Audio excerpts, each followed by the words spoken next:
E a ansiedade, ela não é outra coisa senão uma inaptidão em lidar com o tempo. A pessoa ansiosa é aquela que está vivendo no momento presente, uma preocupação que pertence de repente ao amanhã, ao depois de amanhã, ao mês que vem, ou até mesmo a um futuro que nós não sabemos precisar. Nós nunca estamos no tempo que estamos. Ou melhor, nunca estamos no tempo que temos. É impressionante, ou estamos ocupados com o passado, remoendo o que não fizemos ou o que fizemos de errado, ou estamos no futuro preocupados com o que será.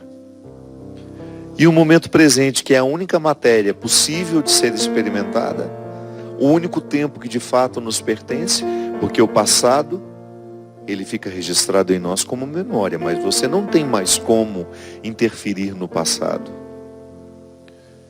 E o futuro, essa matéria que também não nos pertence, que é uma possibilidade, porque ninguém nos garante que teremos, ela só pode ser efetivamente preparada se nós tivermos a consciência daquilo que hoje está sendo entregue em nossas mãos.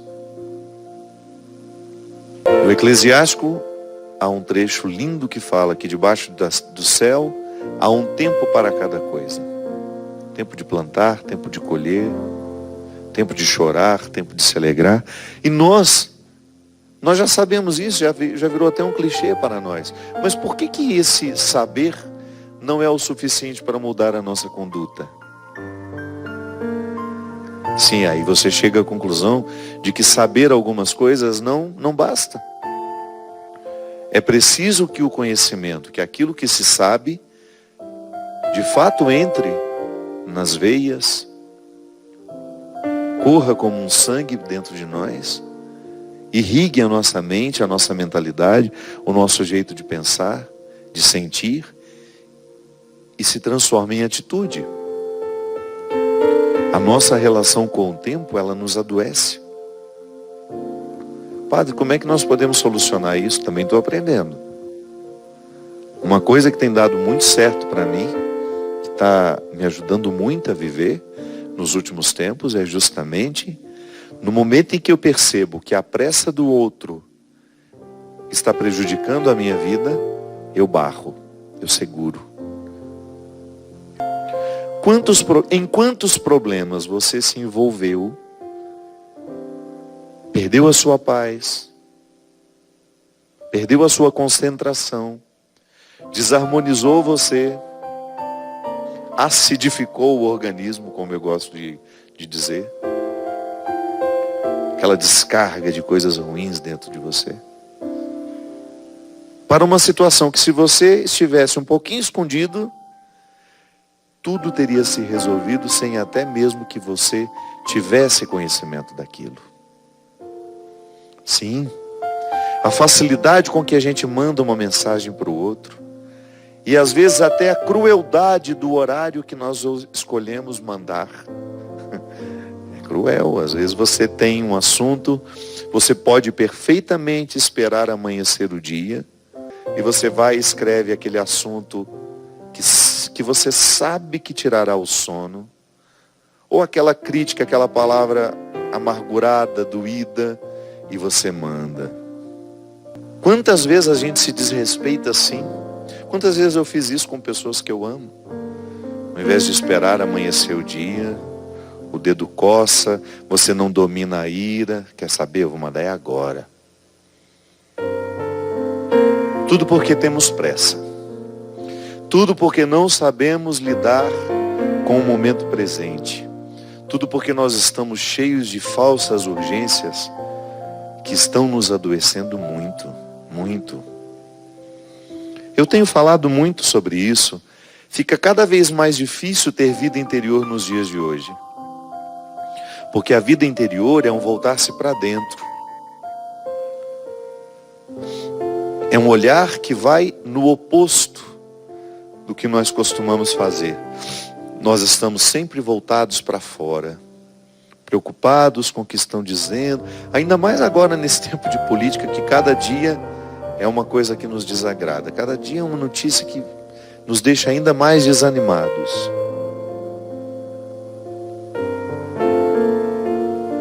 Como é que nós vamos viver uma vida interior se nós estamos estimulados a ficar para fora o tempo todo? Nós estamos ansiosos em relação às pessoas. Às vezes o outro acabou de chegar, você já classificou como antipático.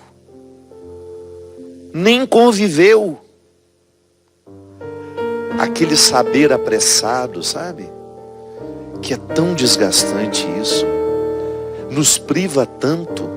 Porque é a inaptidão de viver o tempo que você está tendo. Calma, deixa a pessoa chegar. Se depois você não gostou, você continua tendo o direito de não gostar. Mas dê a oportunidade de saber, porque pode ser que você fique no prejuízo. Pode ser que seja uma pessoa adorável, que você fica privada de conhecer, de conviver, porque você se apressou em classificá-la como desagradável. Às vezes nós sofremos porque antecipamos até mesmo a conclusão de que aquilo é ruim ou bom. Quantos problemas nem problemas são. E você apavora na hora que aquilo acontece, você já perde o equilíbrio porque você não teve a sensibilidade, a vagareza de caminhar na direção daquilo que está acontecendo e olhar se de fato é um problema. Aliás, o sabor da vida só é possível de ser percebido quando nós estamos pacientes com a vida. Caso contrário, não sentimos o sabor. A gente come sem sentir o sabor. Outro dia, eu gosto muito de ver aqueles programas, aqueles documentários de pessoas que precisam emagrecer. Chama Quilos Mortais. E boa parte daquelas pessoas que estão passando pelo processo de reeducação alimentar, essas pessoas não mastigam. Então mostram o momento em que elas ainda estão com 300 e poucos quilos, qual é a alimentação delas.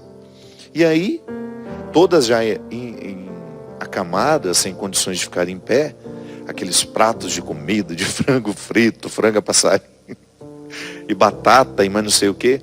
É impressionante como aquelas pessoas não mastigam. Você vê pela rapidez com que engolem.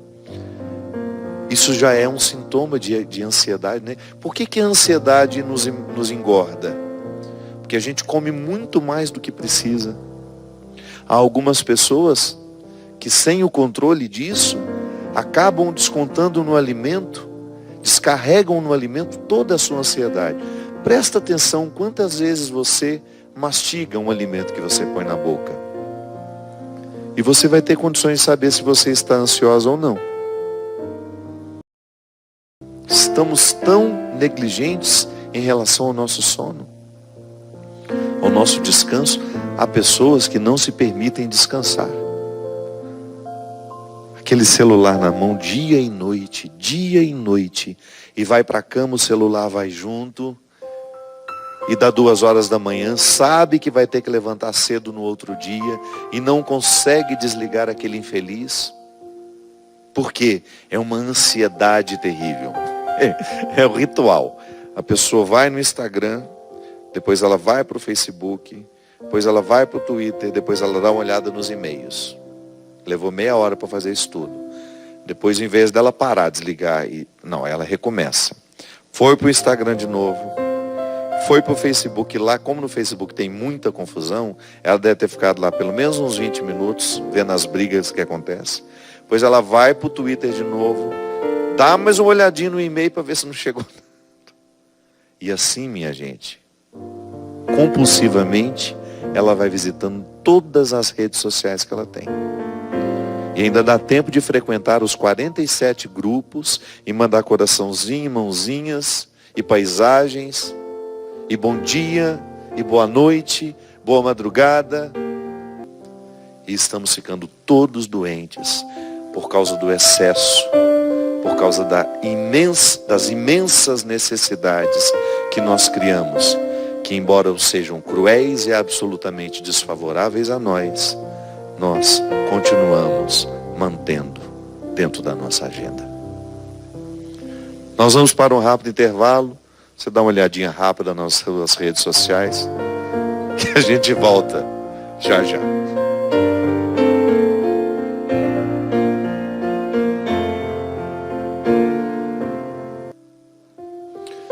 Estamos de volta com o programa Direção Espiritual. Em relação ao texto bíblico, por causa da nossa ansiedade, tanto eu quanto a Bia, minha produtora, nós erramos. Quem mandou a correção é a Camila, esposa do Christian, pelo WhatsApp, que eu não sei como ele conseguiu ver, ele está tocando piano, mas ele desenvolveu a habilidade de abrir mensagens enquanto toca. Você viu que não deu silêncio hora nenhuma, a hora que ele viu isso, não sei. Eclesiastes 3, não é isso que a Camila mandou? Depois eu vou contar uma história da Camila. Quero fazer aqui um convite muito especial ao povo de Aracaju. Depois de tanto tempo eu vou ter a alegria de voltar aí, no dia 12 de maio, na praça de eventos do mercado Thales Ferraz. Então no dia 12 de maio, isso é dia das mães, não é? Sábado, dia das mães. Olha que alegria. 13, então, o sábado, dia das mães. Que alegria ter a oportunidade de estar aí em Aracaju. Dá esse presente para sua mãe. Leve, vá com ela. Para a gente poder fazer uma noite muito especial aí, de oração, de música. Nós vamos estar cantando as músicas do CD novo. Aliás, esse show novo, com tanto carinho, produzido pela Talentos, a minha querida Leozinha. Tá tão bonito. Nós estreamos esse fim de semana lá em Minas. As duas cidades são de Minas, né? Viçosa e Manhumirim. É que Manhumirim a gente sempre acha que é Espírito Santo, mas não, é Minas também. Foram dois eventos muito especiais. Eu quero agradecer muito ao povo de Viçosa pelo carinho. Dona Nice, que me recebeu com tanto carinho. A Luciane, o marido, toda a família. Foi muito especial ter a oportunidade de estar aí com o Eduardo, com o Patrício. Obrigado mesmo. E o povo de Manhumirim, também, que nós tivemos um evento lindo no sábado, o Amor Me Elegeu. Estava cheio, as pessoas felizes, e eu fiquei também muito feliz de ter a oportunidade de voltar aí. Então você que é de Aracaju, dia 12 de maio, prepare-se para estar com a gente a partir das 20 horas, na praça de eventos do mercado Thales Ferraz. No dia 13, no domingo, nós estaremos em Itabaianinha, também é uma cidade de Sergipe. O local vai ser no Parque de Eventos Gabriel Mota, com a minha querida Janier, que está organizando. Então, a partir das 20 horas, lá em Itabaianinha, em Sergipe. Quero também lembrar que em maio nós estaremos no Rio de Janeiro, no dia 27, no Quilômetros de Vantagem Hall, a partir das 19 horas e 30 minutos. Então, Rio de Janeiro, dia 27 de maio, nosso encontro está marcado. E Maceió, que maravilha poder voltar a Maceió no dia 30 de maio, no ginásio do SESI. Então você que é de Maceió e região, prepare-se para estar conosco no dia 30 de maio, a partir das 20 horas e 30 minutos, no ginásio do SESI. O Cristian estava me falando aqui no intervalo, que a Camila, que é uma menina muito querida, muito profissional, que trabalha com a Mary Kay, não é? Aquelas maquiagens, o carro do Cristo é todo cor-de-rosa. Precisa ver que belezinha, como ele chega aqui. Ele estava dizendo que a Camila, por ser uma consultora, ela é gerente, né, da diretora nacional. Olha só, Cristian, eu achava que era regional. Que maravilha, parabéns, Camila, você merece. Então ela tem uma necessidade muito grande de falar com muita gente, né? E ele estava dizendo que às vezes, quando ela termina de dar a resposta para todo mundo, que ela é muito rápida no WhatsApp, ela tira o Wi-Fi imediatamente. Porque senão as pessoas não param, gente. Elas não param de falar. Se você manda uma florzinha para encerrar, ela manda um coraçãozinho para você de novo. Aí você não sabe se precisa parar no coraçãozinho ou se você deve mandar mais uma coisinha. Aí manda uma boquinha mandando um coraçãozinho pela boca. Uma carinha mandando um coraçãozinho pela boca. Aí ela vai e responde no ar, aquilo não tem fim. Aí você já tem vontade de sair apagando tudo para ver se... Porque eu particularmente, eu tenho, no dia do meu aniversário, por exemplo, eu ainda estou aqui com a resma de mais ou menos umas 200 mensagens que eu não vi. Fui vendo aos poucos e fui agradecendo e respondendo. Mas eu tenho uma sensação de que eu tenho um pacote nas costas quando eu olho aquele celular cheio de mensagens a serem respondidas. Então, o Cristo estava perguntando, o que aconteceu com a gente, né? Por que nós estamos assim? E eu estava refletindo com ele aqui no intervalo, que essa mudança que nós vivemos, ela é muito recente. Muito recente. Então, está difícil ainda avaliar quais serão as consequências disso tudo na nossa vida. Porque nós estamos protagonizando a mudança. Os nossos pais não viveram assim.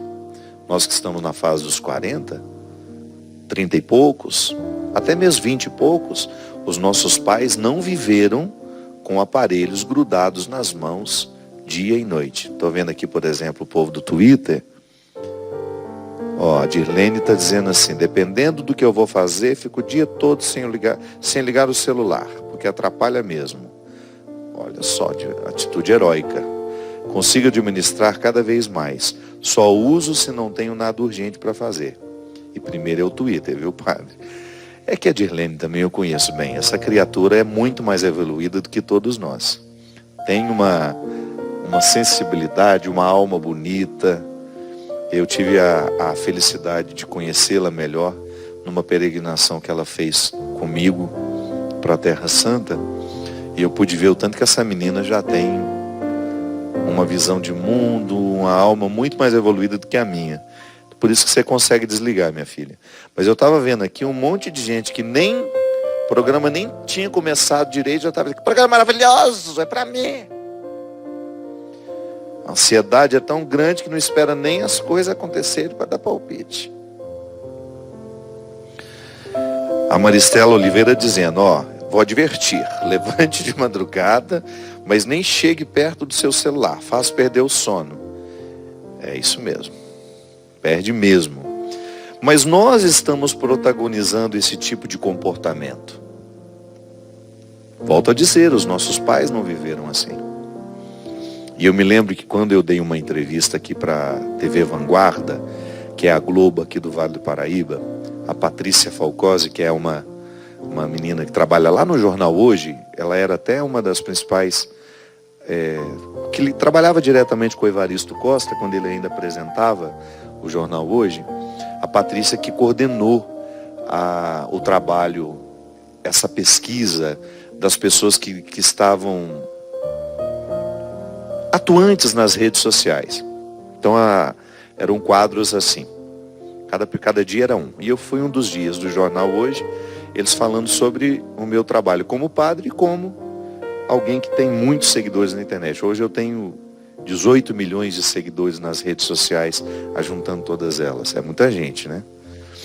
E ela me dizia que ela teve um encontro com o presidente do Google e que ele fez uma reflexão muito interessante com ela. Ela queria saber dele quais seriam as consequências disso para nós, desse estar constantemente conectado. E ele fez uma colocação muito interessante. Ele falou assim: olha, eu pessoalmente olho para este momento presente da mesma forma, olho para nós vivendo desse jeito, desenfreado, sem saber ainda as consequências do que isso vai causar na nossa vida.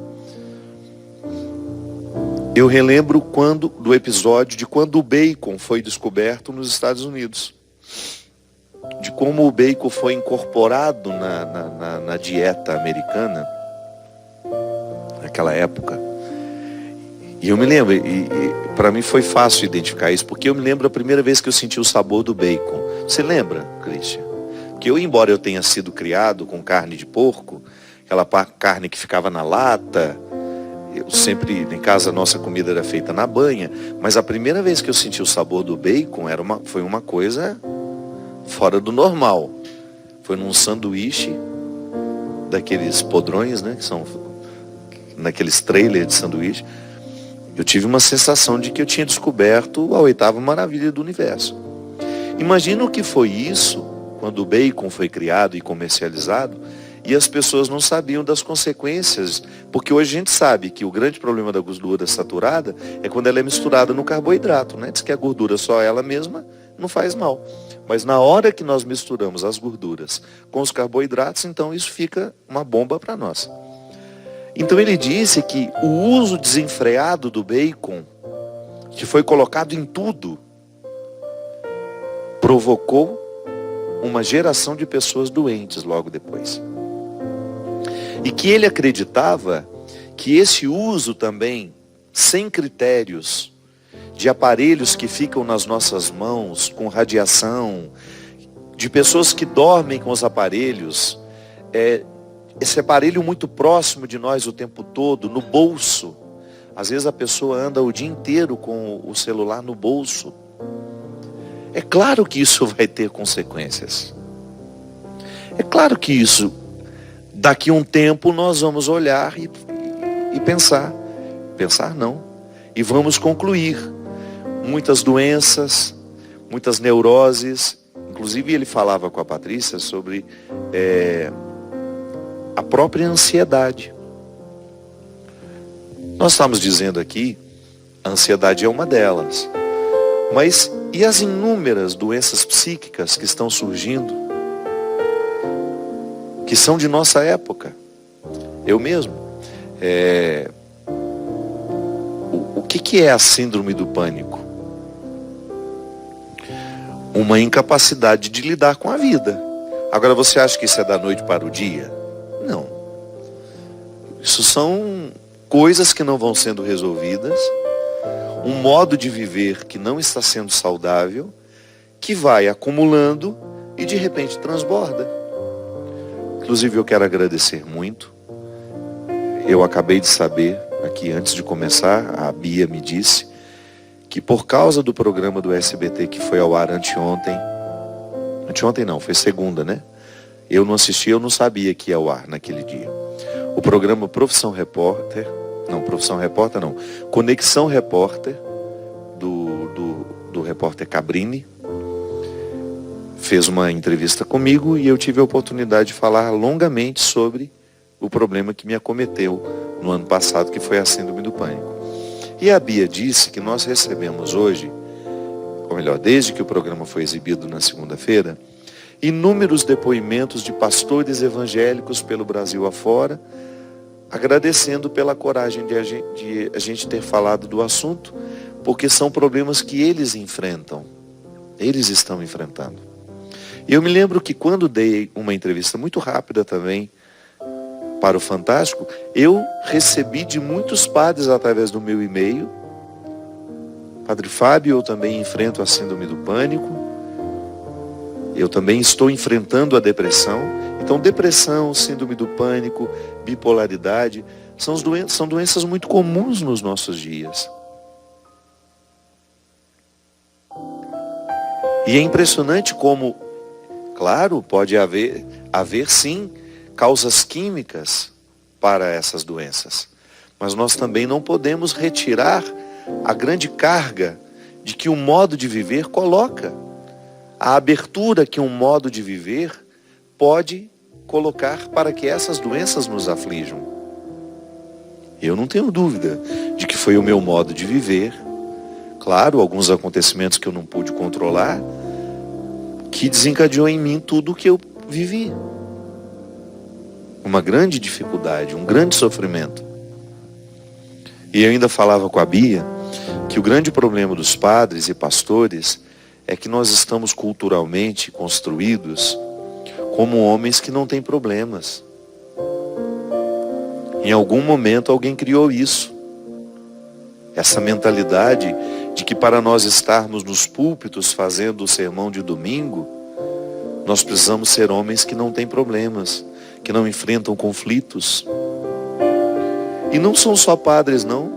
Todo aquele que tem uma liderança parece que não tem o direito de adoecer, não tem o direito de ser frágil. Quantas irmãs religiosas que também enfrentam o problema da depressão, da angústia, da ansiedade, da síndrome do pânico, da bipolaridade, e não podem nem expor publicamente, porque nós temos uma visão ingênua e, aliás, muito cruel, de que porque nós temos Deus no coração, esse tipo de problema não pode nos ocorrer. Quem disse que não? Eu posso muito bem ter Deus dentro do meu coração e não estar sendo lúcido o suficiente para viver de um jeito saudável. Sim, eu posso muito bem ser um homem de Deus e não está fazendo as escolhas corretas. A própria saúde, a saúde do corpo. Nós, entre nós padres, nós não temos tempo, é a nossa justificativa sempre, para fazer uma atividade física, e quando fazemos somos criticados. Padre é difícil demais, coitado. Se faz atividade física, isso não é lugar de padre não. Quantas vezes eu ouvi isso dentro da academia? Academia não é lugar de padre. Aí fica privado de fazer uma atividade física, de cuidar da saúde, aí come desregradamente, fica muito descuidado com a própria saúde do corpo. Sim, é complicado, porque a saúde espiritual também compreende a saúde do corpo. São saberes que complementam. O que eu sei da vida espiritual, eu deveria saber da mesma medida da minha vida física. Nós não podemos dissociar esses saberes. Eles são complementares. É no físico que você experimenta a vida espiritual. É no corpo que você faz a experiência espiritual. É o corpo que reza. É o corpo que faz jejum. É o corpo que faz sacrifício. Então tá certo. Mas só assim para a gente entender. Senão, ingenuamente pensamos tudo separado. Não temos tempo, volto a dizer, para comer corretamente. E tudo justificados pelo excesso de trabalho. Gente, e isso eu falei na entrevista. Não pode ser justa uma relação dessa. Eu tenho tempo para todo mundo, preciso como padre corresponder às inúmeras demandas da minha paróquia e não posso tirar meia hora, 40 minutos do meu tempo para cuidar do meu corpo. Essa matemática não é justa. Essa matemática não é justa. As irmãs, as religiosas nos conventos, ainda mais privadas, sim, são muito privadas. Privadas de terem uma saúde saudável, uma vida mais saudável. A começar pela comida dos seminários, eu me lembro. Nós não tínhamos uma educação alimentar. Ninguém nos dizia que era preciso comer equilibradamente isso e aquilo, porque é a junção de tudo que nos torna saudáveis. A gente foi aprendendo aos poucos. Mas em muitos lugares, essa disciplina não existe. Que uma coisa é você comer uma comida gordurosa uma vez ou outra. Outra coisa é você comer aquilo todo dia. Então passar por um processo de reeducação. E compreensão do tempo também. O tempo que temos, como é que nós organizamos? Porque antes, nos seminários, nós ainda tínhamos muito trabalho externo. Eu trabalhava no pesado mesmo. A gente acordava às 5 horas da manhã e quando dava 8 horas da noite, a gente não conseguia assistir nem o Jornal Nacional, do tanto que a nossa vida era intensa. Mas agora nós estamos cada vez mais sentados, estamos cada vez mais burocráticos, não andamos grandes distâncias. Antes, às vezes, a gente atravessava a cidade a pé. Agora, imagina, nós não vamos na esquina a pé. Sempre na lida com o tempo. Por quê? Porque eu preciso ir rápido. Sim, não seria mais justo a gente fazer, de repente, a nossa agenda que está 100%, ficar pelo menos com 80%, e 20% a gente ter o direito de organizar para ter um momento de reflexão, um momento de oração, um momento de cuidado pessoal. E eu sei que na vida de vocês que nos assistem, encontrar esse tempo ainda é um desafio maior. Eu encontro pessoas, e eu conheço pessoas que acordam às 4 da manhã, vão chegar em casa às 10 da noite. É cruel. essa sensibilidade deveria vir de quem nos emprega, né? De quem está nos dando a oportunidade de trabalho. Eu admiro muito as empresas que estão tomando consciência disso, criando espaços de descanso para os seus funcionários dentro das empresas e também o espaço de atividade física para os seus funcionários. A consciência do empresário deveria estar cada vez mais evoluída para perceber que com essa urgência, com esse jeito desenfreado que nós estamos de viver, nós estamos construindo mortes antecipadas. Nós estamos antecipando a nossa morte, minha gente. É certo que muitos de nós morrerão antes da hora. Ah, padre, mas e onde que Deus está nessa história? Diz que nenhum fio de cabelo da nossa cabeça cai sem que Ele não tenha permitido. Tá, compreenda essa permissão de Deus antecedendo todas as suas escolhas. É mais sábio. É muito mais maduro do que você ficar imaginando um Deus que olha cada fio de cabelo que dá. O meu, por exemplo, coitado. Ele não faz outra coisa, porque meu cabelo cai o tempo todo. Imagina. Está estressadíssimo, só com a minha queda de cabelo. Compreenda isso com mais maturidade. Compreenda uma preocupação e uma atenção que antecede as suas escolhas. Deus está ali com uma instância de todo cuidado. O desejo dele para nós é que tenhamos vida e vida em abundância. Aí depois, meu querido, ele bate na sua bunda e fala, vai viver. E nos dá a liberdade para escolher. E vai chorar com a gente quando nós não tivermos liberdade o suficiente para escolher o melhor. E vai lamentar conosco quando perceber que as estruturas em que nós estamos situados não são favoráveis ao nosso crescimento.